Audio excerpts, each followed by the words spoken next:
Okay. உங்களுக்கு தெரியும், இந்த உலகத்துல ஒரு ஒழுங்கு வேணும். இந்த உலகத்துல ஒரு ஒழுங்கு இருக்கணும். சரியா? இப்ப உதாரணமா நீங்க ரோட்ல போறீங்க. இந்த டிராபிக் போலீஸ் எல்லாம் நிப்பாங்க.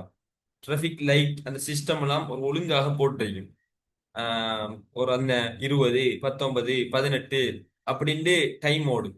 அப்ப அது முடியும் வரைக்கும் ரெட் லைட் பத்தி என்ன செய்யணும்? கொஞ்சம் பேர் அந்த இடத்துல வெயிட் பண்ணி கொண்டு நிப்பாங்க. அது முடிஞ்ச உடனே அவங்க போவாங்க. கிரீன் லைட் பத்தினா போவாங்க. அப்ப இப்படி அந்த இடத்துல ஒரு சிறிய ஒழுங்கு பேணப்படுறதால யாருக்கும் டிஸ்டர்ப் இல்லாம போறாங்க வாராங்க. அந்த இடத்துல ஒரு ஒழுங்கு ஒரு சட்டம் இல்லாட்டி என்ன நடக்கும்? ஒருவர் முன்னுக்கு போவாரு, ஒருவர் இங்க வருவாரு. அப்ப அந்த இடமே ஒரு சமநிலையற்று மக்கள் நிம்மதியாக இருக்க முடியாத, நிம்மதியாக பிரயாணம் செய்ய முடியாத ஒரு இடமாக அந்த இடம் மாறிடும். எனவேதான் கட்டாயம் இந்த மனிதனை ஒழுங்குபடுத்துறண்டா அவனுக்கு சட்டம் தேவை, அவனுக்கு ஒரு ஒழுங்கு தேவை. இப்ப உதாரணம் உங்களோட வீட்டை எடுத்துக்கொள்ளுங்க. எந்த ஒரு ரூல்ஸும் இல்லை, எத்தனை மணிக்கு வரலாம், எத்தனை மணிக்கு போகலாம். அப்படி இருந்தா என்ன நடக்கும்? உங்க நானாமார் அல்லது நீங்க என்ன செய்வீங்க? லேட்டா வருவீங்க, லேட்டா போவீங்க, என்ன நடக்குது, எங்க போறீங்க எதுவும் தெரியாது. அப்போ உங்களோட வீட்டுக்கு ஒரு ரூல்ஸ் இருக்கு. எல்லாரும் 10 மணிக்கு முதல் வீட்டை வரணும், அல்லது 11 மணிக்கு முதல் வரணும். ஆஹ் ஒருவர் ஒருவர் அனாவசியமா சண்டை பிடிக்க கூடாது. இப்படி உங்களுக்குள்ளே சில சட்டங்களை போட்டு அதுக்கேற்ற மாதிரி நீங்க வாழ்ந்து கொண்டு போவீங்க. இப்போ உங்களோட பாடசாலை எடுங்க. குறிப்பிட்ட டைமுக்கு எல்லாரும் வந்துடணும், இல்லாட்டி கேட்டை மூடிடுவோம். இது ஒரு சட்டம். இந்த சட்டத்தை யாரு போட்ட? பாடசாலை நிர்வாகம். பாடசாலையில ஒரு நிர்வாகம் என்ன செய்வாங்க? இந்த சட்டங்களை போடுவாங்க. இந்த டைமுக்கு வரணும், இந்த சீருடை தான் மாணவர்கள் அணிஞ்சிருக்கணும், அதே போல இன்னென்ன பாடங்கள் இங்க படிப்பிக்கப்படணும், மாணவர்கள மனநல ரீதியாக பாதிக்கப்பட்ட அதை பார்க்கறதுக்கு இந்த ஒரு யூனிட் இருக்கணும். அவ இப்படி அந்த பாடசாலையில சில சட்டங்கள் இருக்கு. இதுவே ஒரு நாட்டுக்கும் சட்டங்கள் இருக்கு. ஏன்? அங்க நாட்டுல வாழ்ற மக்கள் ஒருவர் மற்றவருக்கு அநியாயம் செய்யாம இருக்கிறதுக்காக, அவர சொத்தை அடிச்சு பறிக்காம இருக்கிறதுக்காக, மற்றவங்களோட நல்ல முறையில் நடக்கிறதுக்காக என்ன என்ன செய்வாங்க? ஒரு நாடு சட்டங்களை போடுவாங்க, பல ரூல்ஸுகளை போடுவாங்க. அந்த சட்டங்களுக்கு ஏற்பதான் அந்த நாடு நடக்கும். அதுக்கு என்ன நடந்துச்சு?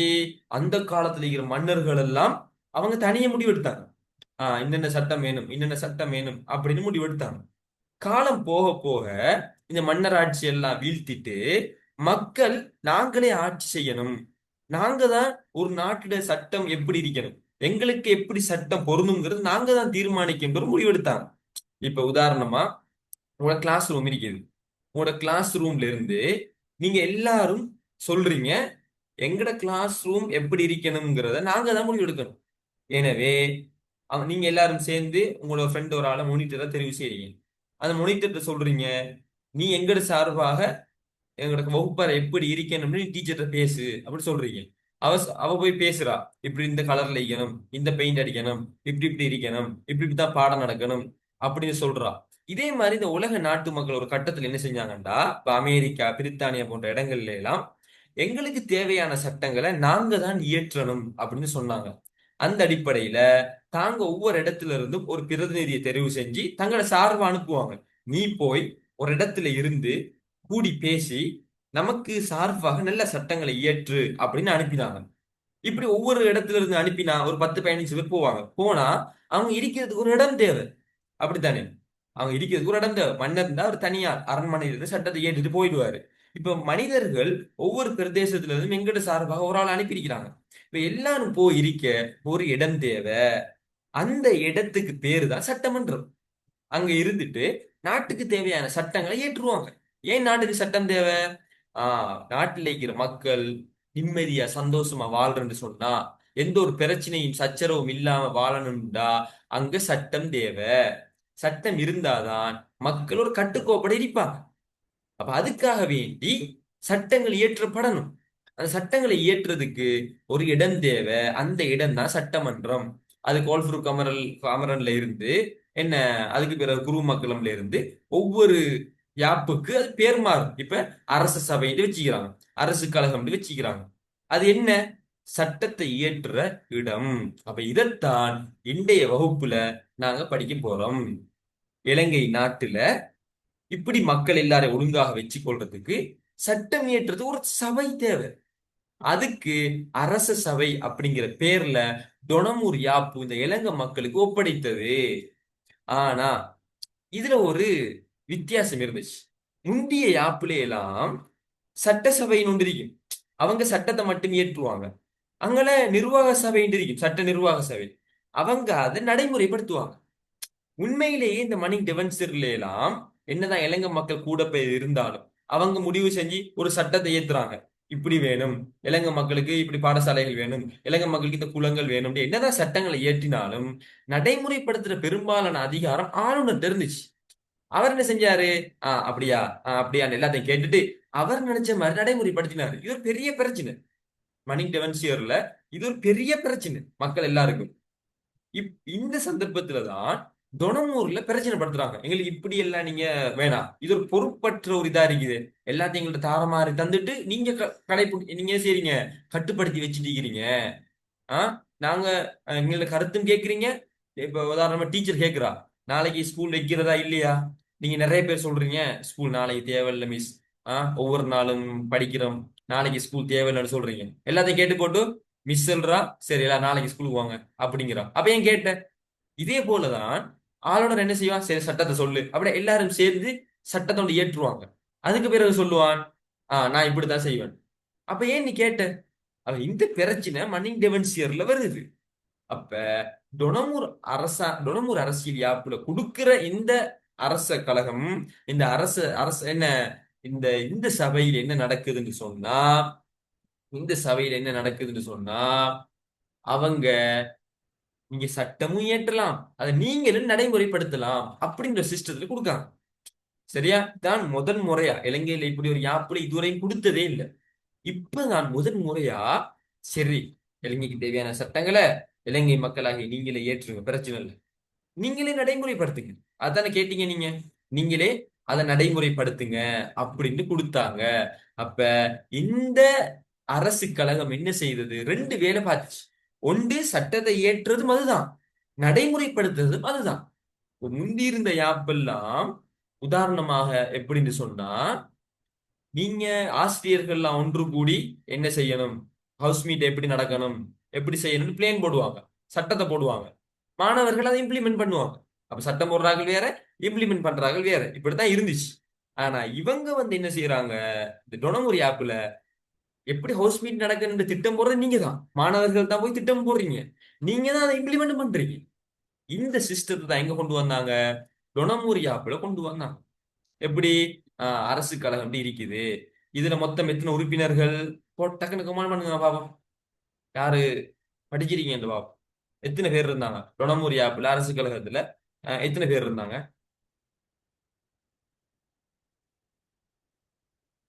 பாப்போம், யார் சொல்றேன் பாப்போம்.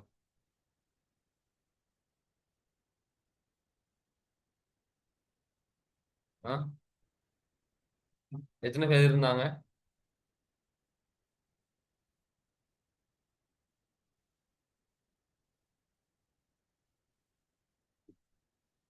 ஆ? அரச சபையில எத்தனை பேர் இருந்தாங்க? Very good, very good, very good. 61 பேர் இருந்தாங்க. சரி, இந்த 61 பேர்ல 3 பேர் அரசாங்க காரியதரிசிகள். ஒருத்தர் நிதி நிதி விஷயங்களுக்கு பொறுப்பு, காசி விஷயங்களுக்கு. சரியா? அதோட பொறுப்பான ஒரு ஒரு காரியதரிசி பிரித்தானியோட ஆள். அடுத்தது பாதுகாப்பு விஷயத்துக்கு பொறுப்பானார். அவர் பாதுகாப்பு சம்பந்தமா பிரதம காரியதரிசி, அவர் பாதுகாப்பு விஷயத்துக்கு வெளிநாட்டு விஷயங்களுக்கு பொறுப்பா இருந்தாரு. அப்படி 3 காரியதரிசி. சரியா? இவங்க தவிர மிச்சமா இருந்த 58 பேரும் இலங்கையர்கள். அதுல 50 பேர் எப்படி வந்தாங்க? இலங்கையை 50ஆ பிரிச்சு, அந்த சாக்லேட் பிரிஞ்சிக்கிற மாதிரி இலங்கையை 50ஆ பிரிச்சு, அதுல இருந்து ஒவ்வொரு இடத்துல இருந்தையும் ஒவ்வொரு ஆளா எடுத்து அந்த அரச சபையில கொண்டு வச்சாங்க. அவனோட வேலை என்ன? இலங்கைக்கு தேவையான சட்டங்களை நீ ஏற்றணும். இன்னும் ஒரு 8 பேர் ஆளுநர் நியமிச்சாரு. ஏன் நியமிக்கணும் அப்படின்டா, இலங்கையில பெரும்பான்மையான இடங்கள்ல வாழ்றவங்க சிங்களாக்கள். ஒவ்வொரு பிரதேசத்துல இருந்து நீங்க ஆக்கள் எடுத்தீங்கன்னா அரசு கழகம் ஃபுல்லாவே சிங்களாக்களால தான் நிறைஞ்சிருக்கு. தமிழாக்கள் முஸ்லீமாக்களுக்கு இடம் குறைவு அறிக்கும். இப்ப இப்ப உதாரணமா ஒரு கிளாஸ் ரூம்ல 50 பிள்ளைகள், 40 சிங்கள பேர்கள், 10 தமிழாக்கள். 40 சிங்களாக்கள், 10 தமிழாக்கள் இருக்குது. இதுல ஒரு ஆளை மொனிட்டரா தெரிவு செய்யணும். பெரும்பான்மை யார பக்கம் இருக்குது அவர் தான் மொனிட்டர். நல்லா விலையை கொடுங்க. இப்ப ரெண்டு மாணவர்கள் போறாங்க, ஒரு தமிழ் மாணவர் ஒரு சிங்கள மாணவர்.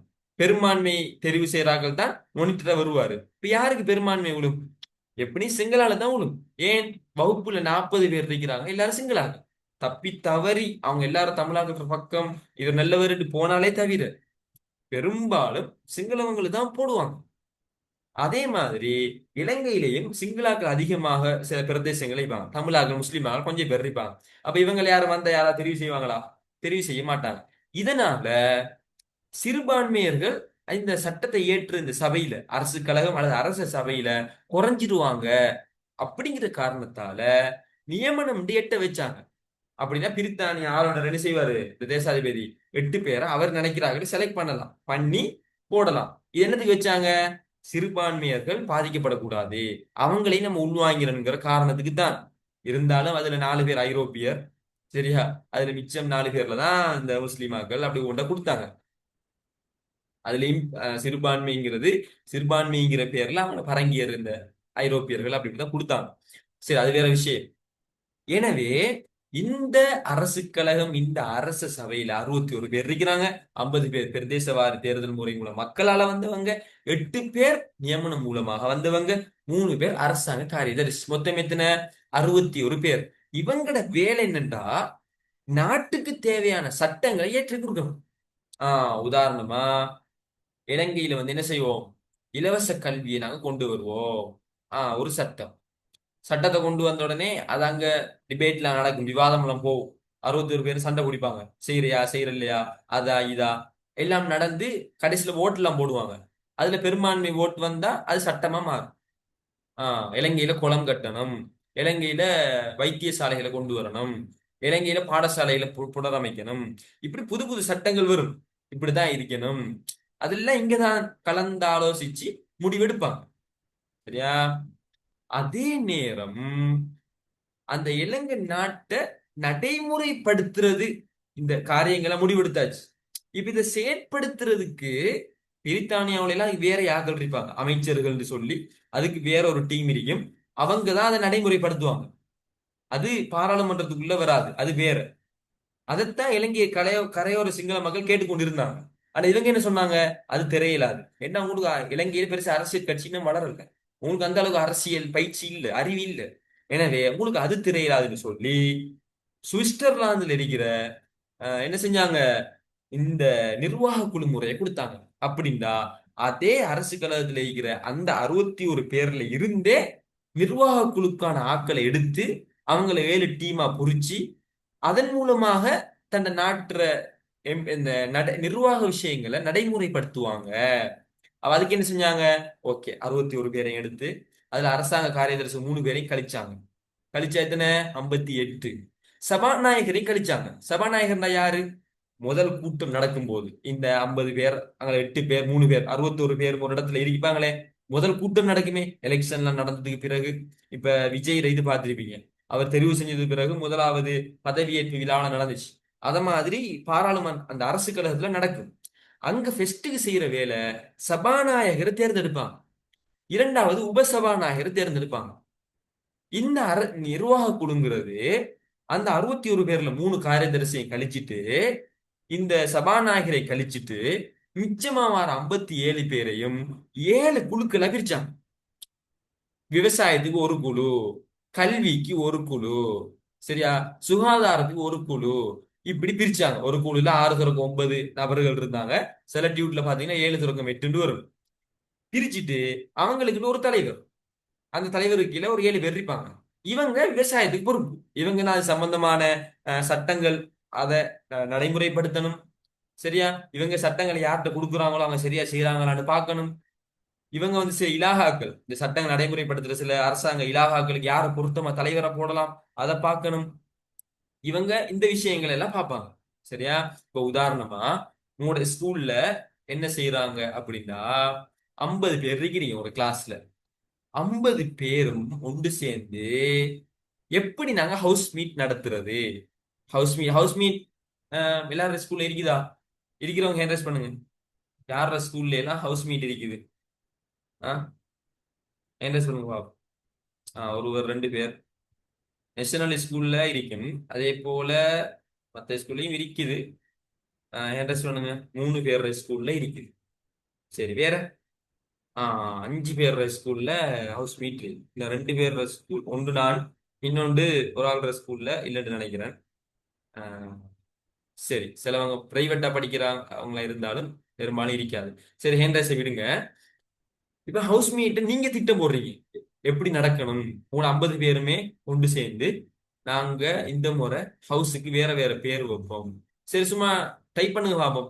உங்களுடைய ஸ்கூல்ல இருக்கிற ஹவுஸ்ல பேர் என்னன்னு. எனக்கு எங்களுடைய ஸ்கூல்ல எல்லாம் இருக்கிற பேர் தான் எனக்கு தெரியும். 4 ஹவுஸ் இருக்கும். சொல்லுங்க பாப்போம். ஒவ்வொரு ஹவுஸ்ல பேரையும் டைப் பண்ணி போட்டு விடுங்க. வித்தியாசமா ஏதாவது இருக்குதான்னு பார்ப்போம். இரா, மருவா, சஃபா அதே தான் எங்கிட்ட ஸ்கூல். எங்கட 4 இருக்கும். ஜாயிரா காலேஜ் கல்முனை எங்கட. ஹிரா, அடுத்தது ஷாஃபா, மர்வா, அடுத்தது இன்னொன்று இருக்குது. ஹிரா, மர்வா, சஃபா. 4 இருக்குது எங்கட. முல்லை, மருதம், குறிஞ்சி அப்படிங்கிற 3 இது வித்தியாசமா நன்றி தான் கேள்விப்படுறேன். 3 ஹவுஸ் அவங்களுக்கு இருக்குது. சரி, அடுத்தது அஸ்ஹர், அலிகர், உஸ்மானியா. ஓகே, இது தான் வித்தியாசமா கேள்விப்படுறேன். குறிஞ்சி, முல்லை, மருதம். 2 பேரும் ஒரே ஸ்கூலா அல்லது வேற வேற ஸ்கூலா? ஆஹ் தெரியாது. பெரும்பாலும் வேற ஸ்கூலா இருக்கிறது வாய்ப்பு இருக்குது. சரி. இப்படிதான் நம்மளோட ஹவுஸ் மீட்ல அந்த இது இருக்குது. ஒரே ஸ்கூல் என்ன. ஓகே ஓகே, சரி. அப்ப நீங்க தான் என்ன செய்யறீங்க? ஒரே ஸ்கூல் என்ன. ஹவுஸ் மீட்டை திட்டம் போடுறீங்க 50 பேரும் சேர்ந்து. எப்படி ஹவுஸ் மீட்டை நாங்க நடத்த போறோம், எப்படி நாங்க ஹவுஸ் மீட்டை நடத்த போறோம் அப்படின்ட்டு திட்டம் மட்டும் போடுறீங்க. நீங்க தான் சட்டம் ஏத்துறீங்க. இந்த முறை இந்த ஹவுஸுக்கு இந்த பேர் இருக்கணும், இந்த டேட்ல இது நடக்கணும், இந்தந்த விளையாட்டுகள் இருக்கணும், இப்படி இப்படித்தான் நடக்கணும், எல்லா சட்டங்களையும் நீங்க தான் போடுறீங்க. போட்டுட்டு சட்டத்தை போட்டு சட்டத்தை போட்டா மட்டும் சரியா, எழுதி வச்சா மட்டும் அப்ப நடக்கணுமே, செயல்ல நடக்கணுமே. பெண்கள்ல நிறைய பேர் அப்படித்தான். நல்ல டைம் டேபிள் எல்லாம் போட்டு ஒட்டி வைப்பாங்க. அது சட்டம். நடைமுறையில நடக்கிறதா? நடக்கிறல்ல. போட்டா நடைமுறையில நடக்கணும். அதான் முக்கியம். சரியா? இப்ப என்ன செய்றீங்க? அந்த 50 பேரும் 5 டீமா புரியுறீங்க. ஒரு டீம்ல 10 பேர் 5 டீமா புரிஞ்சு ஹவுஸ் மீட்ர அந்த என்ன விதி, அதாவது ஹவுஸ் மீட்டுக்கு தேவையான பொருட்கள் வாங்குறதுக்கு ஒரு டீம். இப்ப அவங்க போட்ட சட்டத்தை அவங்களே நடைமுறைப்படுத்த போறாங்க. இந்த 10 பேர் கொண்ட டீம் பொருட்கள் வாங்குற விஷயங்களை பார்ப்பாங்க. இன்னும் 10 பேர் கொண்ட டீம் என்ன செய்வாங்க? சாப்பாடு விஷயங்கள் அதுகளுக்கான இதுகளை பார்ப்பாங்க. இன்னும் 10 பேர் என்ன செய்வாங்க? ஹவுஸுக்கு ஆட்கள் பிரிக்கிறது, நம்பர் கொடுக்கிறது, அந்த வேலைகளை இன்னொரு டீம் பார்ப்பாங்க. இப்ப அவங்க தான் சட்டம் ஏத்தினாங்க, அவங்க தான் நடைமுறைப்படுத்துறாங்க. இந்த எக்ஸாம்பிள் விளங்கிச்சா?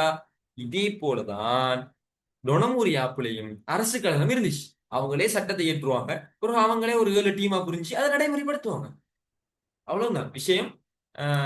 சிம்பிளான விஷயம். சரியா? அப்ப அந்த டைம்ல விவசாய அமைச்சராக விவசாய இது கீழ ஒரு 7 பேர் இருந்தாங்க. அதுக்கு தலைவரா டிஎஸ் சேனாநாயகர் இருந்தார். அவர் பிற்காலத்துல இலங்கட முதல் பிரதமரா மாறினார். அந்த டொனமூர் காலங்கள்ல கல்வி குழு, அதுக்கு CWW கண்ணங்கரா தலைவரா இருந்தாரு. அவர் தெரியும் உங்களுக்கு, இலவச கல்வியை அறிமுகப்படுத்தினவர். அதெல்லாம் உங்களுக்கு தெரிஞ்சிருக்கும். சரியா? அப்ப இதுதான் இந்த நிர்வாக குழுன்னு சொல்லு. அப்ப நான் அரச சபைங்கிற விஷயத்தை பத்தி பேசிட்டு வரேன். அதுல இந்த 2 விஷயங்கள் இருக்குது. இவனோட மெயின் வேலை சட்டங்களை இயற்றுறது. நிர்வாக குழுங்கிறது அவங்களோட ஆக்கள் தான், அவங்களுக்குள்ளதான் இருக்கும். அவங்க அதை நடைமுறைப்படுத்துவாங்க. இப்ப மந்திரி சபைண்டா என்னண்டா? சிம்பிள். நான் உங்களுக்கு லேசா மனசுல நிக்கிற மாதிரி தான் சொல்லிட்டு வரோம். கஷ்டப்பட்டுலாம் படிக்க தேவையில்லை. மந்திரி சபைண்டா அந்த 7 டீம், சட்ட அரச சபையில இருந்து 7 டீம் பிரிஞ்சாங்க. 7 டீமுக்கும் 7 தலைவர்கள் இருப்பாங்க தானே. அந்த 7 தலைவர்களும் கொண்ட ஒரு சபை. அந்த 7 தலைவர்களோட அந்த 3 காரியதரிசி அங்க விட்டமே அவங்கள. எங்க விட்டம்? இந்த அரசு இந்த நிர்வாக குழுக்கு அந்த 3 பேரை எடுக்கல. 3 பேரையும் நாங்க கழிச்சோம் தானே. அந்த 3 பேரையும் தூக்கி இங்க மந்திரி சபையில போடுறோம். இப்ப 7 துறைக்கும் பொறுப்பான தலைவர்கள் இருப்பாங்க, 3 காரியதரிசிகளும் இருப்பாங்க. இவங்க எல்லாரும் சேர்த்ததுதான் மந்திரி சபை. இவங்களோட வேலை என்ன? அந்த நாட்டுக்கு தேவையான வரவு செலவு திட்டங்களை உருவாக்குவாங்க. இப்ப உதாரணமா ஒரு மீட்டிங் நடக்குதுன்னு வைங்களேன். இப்ப நம்ம 7 பேர் இருக்கிறோம். 7 பேர் இருக்கிறோம், நாம தான் மந்திரி சபை. ஓகே, இந்த 7 பேர் இருக்கிறோம், நம்ம தான் மந்திரி சபை. இப்ப நம்ம என்ன செய்வோம்டா, வரவு செலவு திட்டங்களை உருவாக்குவோம். இப்ப நான் சொல்லுவேன், எங்கட என்ன தேவை, எங்கட கல்வி அமைச்சுக்கு ஒரு கோடி ரூபா, 1 பில்லியன் ரூபாய் பணம் வேணும். ஏன்டா நாங்க இப்படியான ஸ்கூல்களை கட்ட போறோம், எங்களோட கல்வி திட்டத்தை மாத்த போறோம், பிள்ளைகளுக்கு புதுசா இதுகள் செய்ய போறோம், இலவச சீருடை வழங்க போறோம், இலவச கல்வி வழங்க போறோம், இப்படி எல்லாம் இருக்குது, என்ன இவ்வளவு செலவு வேணும்னு சொல்லுவோம். அப்ப அடுத்தவர் என்ன செய்வாரு? எங்களுக்கு விவசாயத்துக்கு இவ்வளவு செலவு வேணும், இது வேணும், இது வேணும், இப்படி எல்லாம் சொல்லுவாங்க. சொல்லி கடைசியா அப்படி கதைச்சி இப்படி கதைச்சி ஒரு ஃபைனல் பண்ணுவாங்க. இவ்வளவு பட்ஜெட் நமக்கு தேவைப்படுது அப்படின்ட்டு மந்திரி சபையில தான் அதை தீர்மானிப்பாங்க. தீர்மானிச்சு 3 காரியதரிசிகளும் ஓகே பண்ணி எல்லாம் செஞ்சு அதை இந்த அரசு கழகத்துக்கு அனுப்புவாங்க. அரசு சபை அரசு கழகத்துக்கு அனுப்புவாங்க. அங்க போனா சட்டத்துக்கு ஒரு பொறுப்பான ஆட்கள் இருக்கிறாங்க. சரியா? அதுவும் அங்கதான். ஆனா அங்க அந்நியனை போல, அந்நியன் இங்கால ஒரு வேடம் மாறுறாங்க, ஒரு வேடம் மாறுற மாதிரி இங்கலே அவங்க தான் எல்லாத்தையும் செஞ்சுட்டு இப்ப அங்க போவாங்க. அங்க 61 பேரும் இருப்பாங்க. அங்க வச்சு அது ஒரு டிஸ்கஷன் போகும். இது கொண்டு வாரதா, கொண்டு வார இல்லையா, அதுக்கு ஓட் எல்லாம் போடுவாங்க. ஓட் போட்டு ஓகேன்னு சொன்னா அது அமுல்படுத்தப்படும். அது ஓகே இல்லைன்னு சொன்னா அமுல்படுத்த இயலாது. ஆனா தேசாதிபதி நினைச்சா இது நாட்டு நலனுக்கு உகந்தது என்று கருதினா அவர் அதை அமுல்படுத்தலாம். இது ஒரு குறைபாடா சொல்லுவாங்க. அது ஒரு குறைபாடாக சொல்லுவாங்க. அதே போல இன்னும் நிறைய குறைபாடு இருக்கு. இந்த அரசு சபையை உருவாக்கப்பட்ட நாட்டுக்கு தேவையான சட்டங்களை இயற்றுறதுக்கு ஏன் கஷ்டப்பட்டு சண்டை பிடிச்சது வாங்கின? இலங்கை மக்களுக்கு தேவையான சட்டத்தை இலங்கை மக்கள் தான் உருவாக்கணும். நீ டெவன்சியருங்கிற பேர்ல நீ எங்களை கட்டுப்படுத்துறாய், உருமகள்ங்கிற பேர்ல நீ எங்களை கட்டுப்படுத்துறாய், உங்களுக்கு நாங்க அடிமையா இருக்க இயலாது, அப்படித்தானே சண்டை பிடிச்சாங்க. சண்டை பிடிச்சிட்டு தான் இவரை கொண்டு வராங்க. யார? இந்த அரச சபையை கேட்டு எடுக்கிறாங்க. இப்ப இங்க இளைஞர்களுக்கு முழு சுதந்திரம் இருக்கணும், அவங்க நினைச்ச மாதிரி சட்டம் இயற்றணும், அப்படித்தானே? ஆனா அப்படி இருக்கல. தேசாதிபதி என்ன செஞ்சாரு? நாட்டுக்கு தேவைன்னு சொன்னா அவர் சட்டம் இயற்றினார். அவசர காலம்டா அவர் அவசர காலம் இப்படி ஒரு சட்டத்தை நான் இயற்றுகிறேன்டா அது கட்டுப்படுத்தாம ஒரு கதையும் இல்லை உண்டு. அடுத்தது அவசர காலம் இல்லாட்டியும் இவங்கள்ட்ட 61 பேர்த்தையும் கேட்டுட்டு அவர் ஒரு சட்டத்தை உருவாக்கலாம். சரியா? அடுத்தது இவங்க கஷ்டப்பட்ட சட்டத்தை ஏத்தி கொண்டு வந்தாலும் இவர் சைன் பண்ணாதான் செல்லுபடியா. அங்க ஒரு பிரச்சனை. இவர் என்ன அவர நாட்டுக்கு எதிராக சைன் பண்ணுவாரா? சைன் பண்ண மாட்டாரு. சில டைம் என்ன செய்வாருன்னா இதை நாங்க கேட்டு சொல்லணும்னு சொல்லி பிரித்தானிய அனுப்பிடுவாரு. அது காலதாமதம் ஆகும். சரியா? சில டைம்ல தள்ளி போடுவாரு, இதை நீங்க மீள் பரிசோதனை செய்யுங்க, அப்படி எல்லாம் அந்த மகாதேச அந்த தேசாதிபதி சில கொண்ட்ரோல்களை கட்டுப்பாடுகளை பண்ணினாரு. இது அரச சபையில குறையாக சொல்லுவோம். என்னதான் கொடுத்தாலும் இப்படியான சில விஷயங்களை அவங்க செஞ்சாங்க. சரியா?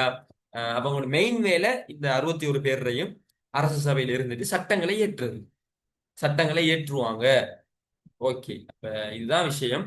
நிர்வாக குழுவை நோமலா சொல்லியிருக்கிறேன், மந்திரி சபையும் நோமலா சொல்லியிருக்கிறேன். மூணுக்கும் தொடர்பு இருக்குது. அந்த அரசாங்க சபையில இருக்கிற 61 பேர்ல இருந்து 4 பேரை கழிச்சாங்க. யார யார சொல்லுங்க பாபு. நிர்வாக குழுக்கு தெரிவு செய்யறேன்னா அந்த 61 பேர்ல 4 பேரை கழிக்கணும். யார யார கழிக்கிற? டக்குன்னு சொல்லுங்க பாபு. டக்குன்னு செக் பண்ணுங்க. சுருக்கமா செக் பண்ணாலும் பிரச்சனை இல்லை. வாட்ஸ்அப்ல அனுப்புற மாதிரி நைட்டுக்கு என்ன 9ம் டீயும் இன்னும் என்னென்ன இருக்குன்னு தெரியாது. அத மாதிரி சுருக்கமா பண்ணாலும் பிரச்சனை இல்ல. ஃபாஸ்டா பண்ணுங்க. ஒன்று 3 காரியதரிசி, சரி அவங்க போயிடுவாங்க. இன்னொரு ஆள் யாரு? அவரையும் போகட்டும்.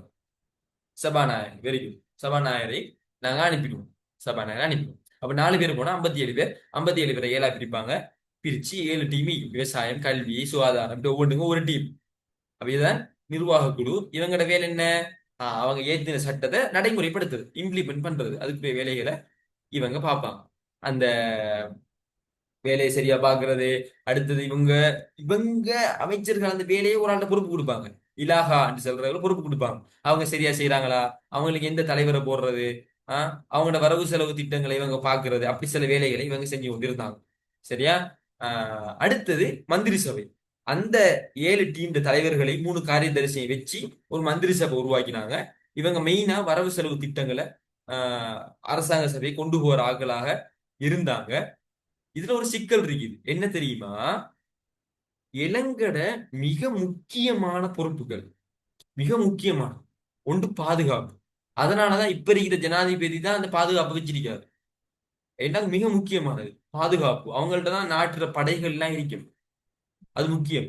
வெளிநாடு வெளிநாட்டுத்துறை. வெளிநாடு விஷயமா ஏற்றுமதி செய்யற இறக்குமதி செய்யற இது முக்கியமானது. ஏண்டா இதான் பிசினஸ் லாபத்தை தீர்மானிக்கும். இது ரெண்டும் யார்கிட்ட இருந்துச்சு? பிரித்தானிய காரியதரிசிட்ட இருந்துச்சு. இது ஒரு ஆள்கிட்ட இருந்துச்சு.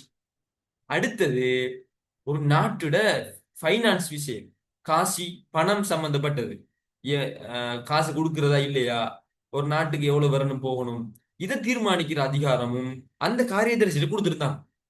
சரியா? அடுத்தது நீதி, நீதி விஷயங்கள், இதையும் அவங்கள்ட்ட கொடுத்துருந்தாங்க. யார்கிட்ட? இந்த 3 காரியதரிசிட்டையும். மத்தவங்கள்ட்ட இந்த விவசாயம் கல்வி அதெல்லாம் கொடுத்தாங்க. இது ஒரு பெரிய பிழை. என்ன பிளண்டா, டொனமூரை கொடுக்குற மாதிரி கொடுத்துட்டு அப்பயும் இலங்கையை தன்னை கட்டுப்பாட்டுக்குள்ள யார் வச்சிருந்தா? இந்த பிரித்தானியக்காரன் வச்சிருந்தான். இப்ப உதாரணமா உங்களுக்கு விளையாட்டு மைதானம் ஃபுல்லா விளையாடலாம், எல்லாம் செய்யலாம். ஆனா கீ யார்கிட்ட? பிரின்சிபல் தெரியும். அதான் விஷயம். இப்ப விளையாடணும்டா எங்க போகணும்? பிரின்சிபல் போய் கெஞ்சணும், கீ ஏத்தாங்க அப்படின்ட்டு. இதேதான் நீ எல்லாம் செய்யலாம் அந்த 7 பேரும். வீடு இது ஸ்கூல் கட்ட போறீங்களா, இலவச கல்வியா, இலவச சுகாதாரமா, நீங்க என்ன வேணா செய்யுங்க. ஆனா காசிக்கு எங்க வரணும்? பிரித்தானியர் தான் வரணும். அவன் நினைச்சா கொடுப்பான், நினைச்சா கொடுக்க மாட்டான். நான் தாரன்னா நீ இப்படி செய்யக்கூடாது, இப்படி செய், அப்படி செய்யு ரூல்ஸ் போடுவான். அப்ப இது 3 காரியதரிசிகள்டையும் இருந்துச்சு. இதனால என்னதான் அவங்க நிர்வாகத்தை டெவன்சியர்ல சண்டை பிடிக்கையும் இங்க கொடுத்தாலும் முழுமையாக இலங்கையர்கள்ட்ட கொடுக்கல. அப்போ அப்பயும் பிரித்தானியர்களோட கைக்கு கீழே தான் இலங்கை இருந்துச்சு. இலங்கை மக்கள் மனசு நோயினாங்க, ஃபுல்லா எங்களை சுதந்திரத்தை தரலையே அப்படின்னு அவங்க கவலைப்பட்டாங்க. அடுத்தது இந்த மந்திரி சபையில் என்ன நடந்துச்சுன்னு சொன்னா, அவங்க இந்த 3 பேரும் பிரித்தானிய அரசுல காவல் நாய் மாதிரி இருந்தாங்க. என்ன திட்டத்தை போட்டாலும் இவங்க 3 பேரும் வீட்டுல இருந்தே கூடி முடிவெடுத்துட்டு வருவாங்க. இதான் மீட்டிங் நடக்கும், அவன் இதெல்லாம் சொல்லுவான், நம்ம இப்படி இப்படி சொல்லுவோம், எல்லாம் பேசிட்டு வந்து 3 பேரும் நல்ல உள்ள மாதிரி இருப்பான். எல்லாம் நடந்து முடிய இப்படித்தான் சொல்லிட்டு அவன் போயிடுவான். அதை ஏற்றுக்கொள்ள மாட்டான். அப்ப இப்படியே அந்த 3 பேரும் இருந்தாங்க பிரித்தானிய அரசுல காவல் நாயை போல. நம்முடைய அரசுக்கு எந்த கெட்ட தீங்கும் வந்துடக்கூடாது, அரசுக்கு எதிராக எதுவும் நடந்துடக்கூடாது, நமக்கு லாபம் குறையிற மாதிரி இவங்க எதுவும் செஞ்சிடக்கூடாது, இதுல கண்ணு கருத்த மாதிரி இருந்தான். சரியா? அப்ப இது ஒரு விமர்சனமாக அந்த அவங்களுக்கு வைக்கப்படும். யாருக்கு? இந்த 3 காரியதரிசிகளும் வைக்கப்படும். அதே போல பாத்தீங்கன்னா இவங்க இந்த நிர்வாக குழு இருக்குதானே, அதுக்கும் நிறைய விமர்சனம் இருக்கு. அவங்களுக்குள்ள கூட்டு பொறுப்பே இல்ல. ஒருவங்க என்ன செய்வாங்க அப்படின்னா ஆஹ் கூடி ஒரு முடிவு ஒன்று எடுப்பாங்க. இப்படித்தான் ஒரு முடிவு எடுப்பாங்க, ஒரு சபை ஒரு முடிவு எடுப்பாங்க. எடுத்தா மத்த விவசாயத்துக்குரியவங்க அதை விமர்சிப்பாங்க, பாராளுமன்ற அரச சபையில எல்லாம் விமர்சிப்பாங்க. இது கூட்டு பொறுப்பு தத்துவத்துக்கு எதிரானது. கூட்டு பொறுப்புனா என்ன? நாங்க 4-5 பேர் இருக்கிறோம், ஒரு கிளாஸ்ல 5 கூட்டாளி மாதிரி இருக்கிறோம். 4 பேர் சொல்றோம் நம்ம நாளைக்கு ட்ரிப் போவோம், ஒரு ஆள் சொல்றோம் ட்ரிப் போக தேவையில்லை. ஆனா இங்க மெஜாரிட்டி யாரு? 4 பேர் தானே. அதனால அந்த ஒருவர் தன்னை கருத்தை விட்டு கொடுக்கணும். விட்டுட்டு அவரு விருப்பம் இல்லாட்டி பிரச்சனை அமைதியா இருக்கணும். இதான் கூட்டு பொறுப்பு. பிடிக்கலாட்டி விட்டுட்டு போயிடணும். இது இப்ப இருக்குது. சரியா? இப்ப என்னன்னு சொன்னா அவங்க அமைச்சரவையில கூட்டு பொறுப்பு தத்துவம் இருக்கும். அவங்க எல்லாரும் சேர்ந்து பேசி டிஸ்கஸ் முடிவெடுப்பாங்க. பெரும்பான்மை எது வருதோ அதுக்கு எல்லாரும் உடன்பட்டுறணும். பிடிக்காட்டி ராஜினாமா பண்ணிட்டு போயிடணும். எதிராவெல்லாம் பேசலாம். ஆனா அவங்களோட மந்திரி சபையிலையும் சரி, இந்த நிர்வாகத்திலையும் சரி, ஒரு கூட்டு பொறுப்பு இருக்கல. இவர் ஒன்று சொன்னாரு, அவர் அதை எதிர்த்தாரு. கடைசியா அரச சபையிலையும் அதை எதிர்த்துட்டு இருந்தாங்க, விமர்சிச்சு பேசி கொண்டு இருந்தாங்க. அப்ப கூட்டு பொறுப்பே இருக்கல. சரியா? அதே போல இந்த நிர்வாக குழு எடுத்தீங்கன்னா சரியான காலதாமதம். என்ன ஒரு விஷயம் இருந்தாலும் அவங்க 7 பேரை சேர்த்து எடுக்கணும், அவங்களுக்கு ஒரு மீட்டிங் நடத்தணும், அதுல அவங்க ஒரு முடிவு எடுப்பாங்க. ஆஹ் அதை எடுத்து மந்திரி சபைக்கு அனுப்பணும், மந்திரி சபையில இருந்து அரசு சபைக்கு அனுப்பணும், அங்க முடிவெடுப்பா. இப்படி ஒரு சின்ன ஒரு விஷயம் ஆரம்பிச்சனாலும் பெரியது ஒரு காலதாமதம் உண்டு ஆணிச்சு. அது செலவு கூட. இந்த ஒவ்வொரு மீட்டிங்கும் செலவு, ஆக்கள் வாரத்துக்கு போறதுக்கு அதுக்கு இதுக்குன்னு சொல்லி நிறைய செலவுகள் நடந்துச்சு. அதே போல ஒரு ஒரு ஒவ்வொன்றுக்கும் இடையில நிறைய முரண்பாடுகள் நடந்துச்சு. இப்ப விவசாயம் என்ன செய்வாரு? இந்த இடத்துல நம்ம ஒரு விவசாயம் செய்யணும் ஒரு முடிவு எடுத்துட்டு அவர் வீட்டை போயிடுவார். கல்வி ஆக்களுக்கு இது தெரியுமா? தெரியா. அவங்க எல்லாரும் சேர்ந்து முடிவு எடுப்பாங்க, நாம அந்த இடத்துல ஸ்கூல் கட்டணும்னு. நாளைக்கு பார்த்தா 2 பேருக்கும் சண்டை. நான் தான் பெஸ்ட் இது செஞ்சேன், இல்ல நான் தான் இப்படி செஞ்சேன், அப்படி செய்யலாம் அப்படின்னு அவங்களுக்குள்ள சண்டை வந்துச்சு. ஏன்னா அவங்க வேற வேறையா தானே பிரிஞ்சிருந்தாங்க. சண்டை வந்துச்சு. அப்ப இப்படி அரச சபையிலையும் பிரச்சனை, நிர்வாக குழுலையும் பிரச்சனை, மந்திரி சபையிலையும் பிரச்சனை, இப்படி எல்லாம் காணப்பட்டுச்சு. சரியா? இப்ப பிள்ளை என்ன செய்யுங்கன்னு சொன்னா, நான் உங்களுக்கு ஷார்ட் நோட்ஸ் அனுப்பியிருந்தேன். டொனமூருக்கு அனுப்பல. உங்களுக்கு இது விளங்கும்னு நினைக்கிறேன். ஸ்பீட்டை வாய்ச்சிட்டு போறேன் பாருங்க. எல்லாம் விளங்கப்படுத்திட்டேன். இது அரச சபை அரச கலை அப்படி சொன்னாங்க. சரியா? அடுத்தது இது ஒரு ஓரங்க மன்றம் அப்படின்னு சொல்லுவாங்க. ஓரங்க மன்றம்னா என்ன? அதாவது 4வது யூனிட்ல படிப்பீங்க. அந்த நிர்வாக சபையை பொறுத்த வரைக்கும் சில இடங்கள்ல ஈரங்க மன்றம் ரெண்டு மன்றம். சரியா? ஒன்று வந்து பிரதிநிதிகள் சபை, இன்னொன்று செனட் சபை அப்படிலாம் இருக்கும். பொதுவா இந்த பிரித்தானியாவில் அப்படிதான் இருந்துச்சு. இலங்கையிலும் சோல்ஃபரில அப்படி இருந்துச்சு. சரியா? ஆனா இங்க ஓரங்க மன்றம் தான், ஒரு மன்றம் தான் இருக்கும். அப்ப இதை சும்மா நோமலா விலையை கொள்ளுங்க. அடுத்தது 61 பேர். அந்த இதெல்லாம் நான் உங்களுக்கு சொல்லியிருந்தேன். என்ன, இந்த 3 காரியதரிசிகள் இருந்தாங்க. ஆனா இவங்களுக்கு வாக்களிக்கிற உரிமை வழங்கப்படல. ஒரு சட்டம் கொண்டு வந்தா எல்லாரும் வாக்களிப்பாங்களே, அந்த டைம்ல இவங்க 3 பேரும் வாக்களிக்க இயலாதுங்கிற எக்ஸ்ட்ரா தகவல் இருக்குது. இவங்க 2 வேலை உண்டு: சட்டத்தை ஏற்றது, அதை நடைமுறைப்படுத்துறது. நான் சொன்னேன் உங்களுக்கு ஒரு உதாரணத்தோட. அடுத்தது 1வது கூட்டத்தொடர்ல என்ன செய்யணும்? சபாநாயகர், உப சபாநாயகர் அவங்க எல்லாம் தெரிவு செய்யணும். இவங்களோட பதவிக்கெல்லாம் 5 வருஷம். இது நல்லா ஞாபகம் வச்சுக்கொள்ளுங்க. அடுத்தது ஃபர்ஸ்ட் சபாநாயகர் பிரான்சிஸ் மொலமுரே அப்படின்னு சொல்றாங்க. உப சபாநாயகர் எஃப்.ஏ. அபேசேகர. பேரை கொஞ்சம் ஞாபகம் வச்சுக்கொள்ளுங்க. அடுத்தது என்ன? இது நாங்க ஒரு விமர்சனமா சொல்றாங்க. இந்த 1வது 1938 தேர்தல்ல என்ன, சிறுபான்மையாக கொஞ்சம் பேர் இருந்தாங்க. இதனால இது தனி சிங்கள அரச சபை, நிறைய பேர் சிங்களாக தான் இருந்தாங்க, மெஜாரிட்டி. இதனால சிறுபான்மையை கடுமையா பாதிக்கப்பட்டாங்க. சில இன்னும் சொல்ல போனா அந்த 7 இந்த நிர்வாக குழு தானே, அதுல தலைவர்கள் பெரும்பாலும் சிறுபான்மை வரையே இல்லை, எல்லாரும் சிங்களாக்கள் இருந்தாங்க. அப்ப என்னதான் இவங்க கருத்துக்கள் சொன்னாலும் அது பெருசா எடுபடாது. ஏன்டா ஒவ்வொரு நிர்வாக சபையிலையும் தமிழர்களை பிரிச்சு விட்டா என்ன நடக்கும்? இப்ப உதாரணமா எங்கட யூனிவர்சிட்டியில எங்கட பெட்ச்ல 22 பேர், எங்க சைக்காலஜில 3 பேர் தான் பாய்ஸ். குரூப்பை பிரிச்சுட்டா 3 பாய்ஸ் உண்டா வாரதே இல்லை. இது பெரிய ஒரு பிரச்சனை எங்களுக்கு. எங்களுக்கு கொஞ்சம் கஷ்டம் அது. அப்ப இத மாதிரி தான் சிறுபான்மையர்கள் கொஞ்சம் பேர் தானே. அதனால இதை 7ஆ பிரிச்சுட்டா ஒவ்வொரு டீம்ல இன்னும் கொஞ்சமா போயிடுவாங்க. இவங்களோட கதை எடுபடாது.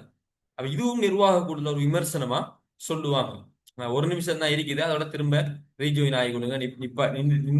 நின்றுச்சுன்னு சொன்னா.